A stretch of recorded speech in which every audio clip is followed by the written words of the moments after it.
Good evening, my fellow Americans. We don't have a final declaration of victory yet, but the numbers tell us it's clear. Tell us a clear and convincing story. We're going to win this race. Just look at what has happened since yesterday. 24 hours, we were behind in Georgia. Now we're ahead, and we're going to win that state. 24 hours ago, we were behind in Pennsylvania, and we are going to win Pennsylvania. And now we're ahead, but we're winning in Arizona, we're winning in Nevada, and in fact, our lead just doubled in Nevada. We're on track to over 300 electoral votes, electoral college votes. And look at the national numbers. We're going to win this race with a clear majority of the nation behind us. We've gotten over 74 million votes.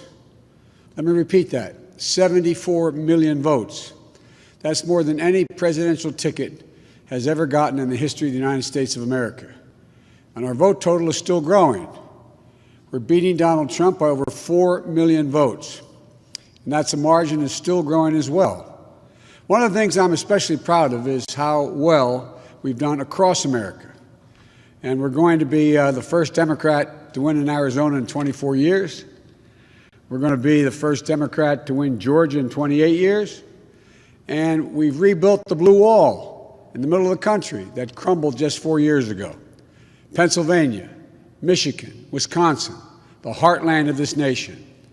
I know watching these vote tallies on TV moves very slow, and it's as slow as it goes, it can be numbing. But never forget, the tallies aren't just numbers. They represent votes and voters, men and women who exercise their fundamental right to have their voice heard. And what's becoming clear each hour is that record number of Americans of all races, faiths, religions chose change over more of the same. They've given us a mandate for action on COVID, the economy, climate change, systemic racism. They made it clear they want the country to come together, not continue to pull apart. The people spoke, more than 74 million Americans, and they spoke loudly for our ticket. But while we're waiting for the final results, I want people to know we're not waiting to get the work done and start the process. Yesterday, Senator Harris and I held meetings with groups of experts on public health and the economic crisis this country is facing. The pandemic, as you also know, is getting more worrisome all across the country. Daily cases are skyrocketing, and it's now believed that we could see as many as 200,000 cases in a single day. The death toll is approaching 240,000 lives lost to this virus. That's 240,000 empty chairs, kitchen tables, and dining room tables all across America. We'll never be able to measure all that pain and the loss, the suffering that so many families have experienced. We know something about what it feels like to lose someone. And I want them to know they're not alone. Our hearts break with you. I want everyone to know on day one, we're going to put our plan to control this virus into action. We can't save any of the lives lost, any of those have been lost, but we can save a lot of lives in the months ahead. Senator Harris and I also heard yesterday about how this recovery is slowing because of the failure to get the pandemic under control. More than 20 million people are on unemployment. Millions are worried about making rent and putting food on the table. Our economic plan will put a focus on a path to a strong recovery. Look, we both know tensions are high. They can be high after a tough election, one like we've had. But we need to remember, we have to remain calm, patient.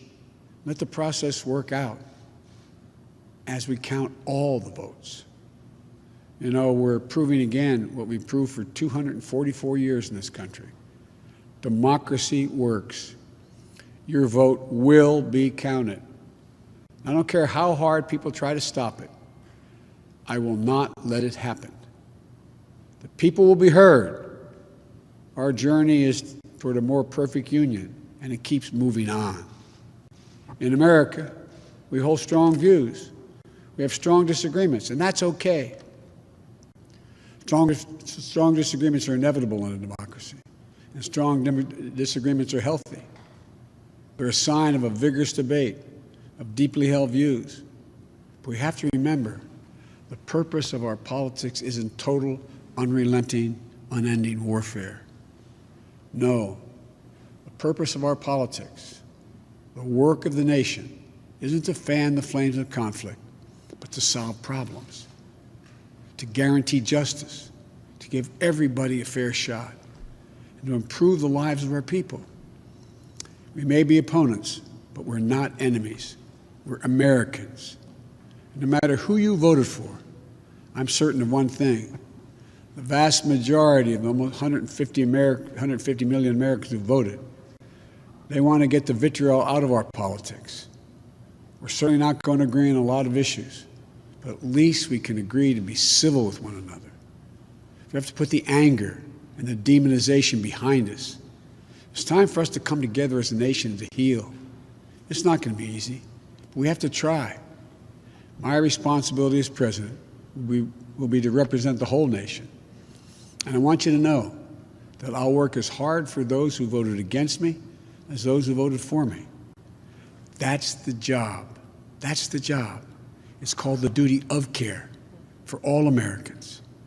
We have serious problems to deal with, from COVID to the economy to racial justice to climate change. We don't have any more time to waste on partisan warfare. You know, and more than that, we have such an incredible opportunity to build the future we want for our kids and our grandkids. I've said many, many times, I've never been more optimistic about the future of this nation. There is no reason we can't own the 21st century. We just need to remember who we are. This is the United States of America. And there's never been anything we've been unable to do, unable to accomplish when we've done it together. I hope to be talking to you tomorrow. I want to thank you all, and may God bless you, and may God protect our troops. Good night.